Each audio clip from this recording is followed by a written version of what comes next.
Hello बच्चों, let's read this question. The question says assertion in a given situation of arrangement of charges, an additional charge is placed outside the Gaussian surface.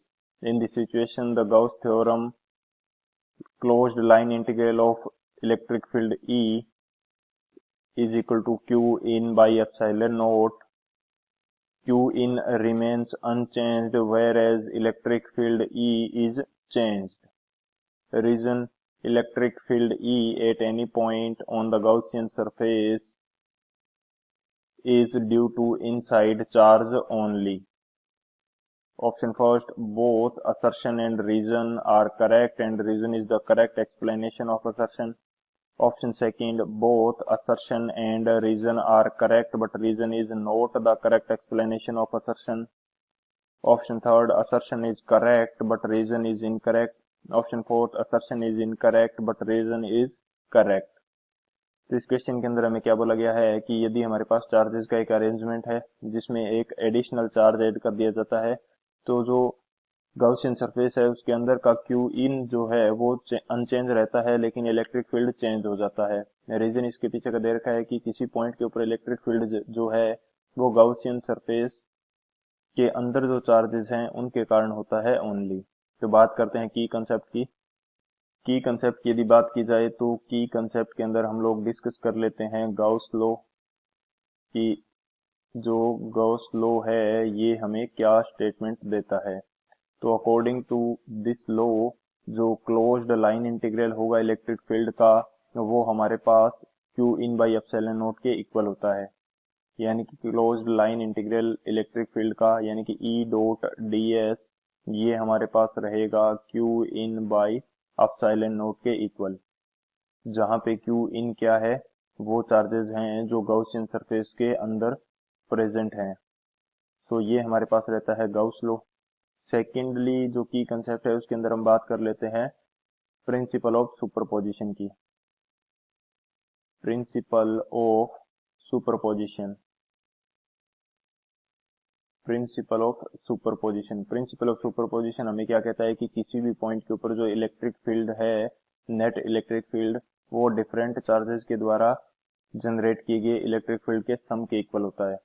यदि यहाँ पे मैं P point एक assume कर लेता हूँ and हमारे पास चार्जेस हैं Q1, Q2, Q3, तो यहाँ पे जो पी पॉइंट के ऊपर ई नेट होगा ये जो Q1, Q2 एंड Q3 द्वारा जनरेट किया गया इलेक्ट्रिक फील्ड है इनके सम के इक्वल होगा। यदि अकॉर्डिंगली मैं मान लेता हूं कि इनके द्वारा जनरेट किया गया इलेक्ट्रिक फील्ड क्या है, E1 plus E2 plus E3 है, तो ये इन तीनों के सम के इक्वल नेट इलेक्ट्रिक फील्ड यहाँ पे आएगा। तो ये हमारे दो की कंसेप्ट हो गए। इन दोनों की कंसेप्ट की हेल्प से इस क्वेश्चन को सॉल्व करते हैं। सॉल्यूशन की यदि बात की जाए तो सॉल्यूशन हमारे पास क्या हो जाएगा। यदि मेरे पास एक चार्ज कॉन्फ़िगरेशन है, यहाँ पे मैं एक गाउसियन सरफेस डिफाइन कर लेता हूँ एंड इसके अंदर मेरे पास चार्ज क्या है Q, एंड इस सरफेस के पॉइंट के ऊपर मैं यहाँ से यदि इलेक्ट्रिक फील्ड देखता हूँ तो इस इलेक्ट्रिक फील्ड की वैल्यू मेरे पास किस प्रकार से आ सकती है। ये आ सकती है line integral of electric field E dot D S, ये वैल्यू हमारे पास किसके इक्वल आएगी, Q in by epsilon naught के। अब यदि बाहर एक पॉजिटिव चार्ज स्मॉल क्यू रख देते हैं तो इस पॉइंट के ऊपर, यानी कि मैं इस पॉइंट को पी नाम दे देता हूँ, तो इस पॉइंट का जो नेट इलेक्ट्रिक फील्ड है वो चेंज हो जाएगा क्योंकि इस पॉजिटिव जो पॉइंट क्यू चार्ज है इसके द्वारा भी एक इलेक्ट्रिक फील्ड जनरेट किया जाएगा जिसकी वैल्यू हमारे पास क्या होगी, के क्यू बाई, यदि इस पॉइंट से डिस्टेंस कितनी है डी, तो ये वैल्यू होगी के क्यू बाई डी स्क्वायर। तो नेट इलेक्ट्रिक फील्ड तो चेंज हो जाएगा इस पॉइंट के ऊपर क्योंकि जो कोई भी पॉइंट चार्ज है वो किसी डिस्टेंस के ऊपर इलेक्ट्रिक फील्ड जनरेट कर सकता है। इस पॉइंट की जो डिस्टेंस है यहाँ से ये मैं क्या एज्यूम कर लेता हूँ डी। सो ये तो हमारा चेंज हो गया, जबकि क्यू इन जो है गाउसियन सरफेस के अंदर का जो चार्ज है अभी भी हमारे पास क्या है, क्यू ही है। तो असर्शन तो हमारा क्या हो जाएगा, करेक्ट है।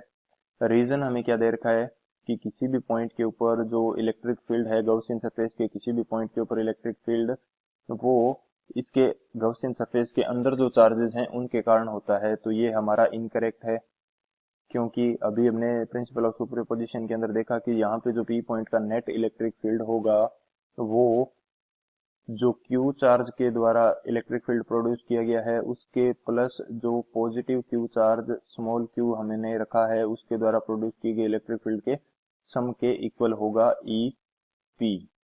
तो हमारा रीजन यहाँ से क्या हो जाता है, इनकरेक्ट, एंड असर्शन हमारा करेक्ट है। तो कौन सा ऑप्शन करेक्ट हो जाएगा ये देख लेते हैं। तो ऑप्शन हमारा करेक्ट हो जाएगा, assertion is correct and reason is incorrect, option C. So option C is the final answer. I hope you understood it well. Best of luck. Thank you.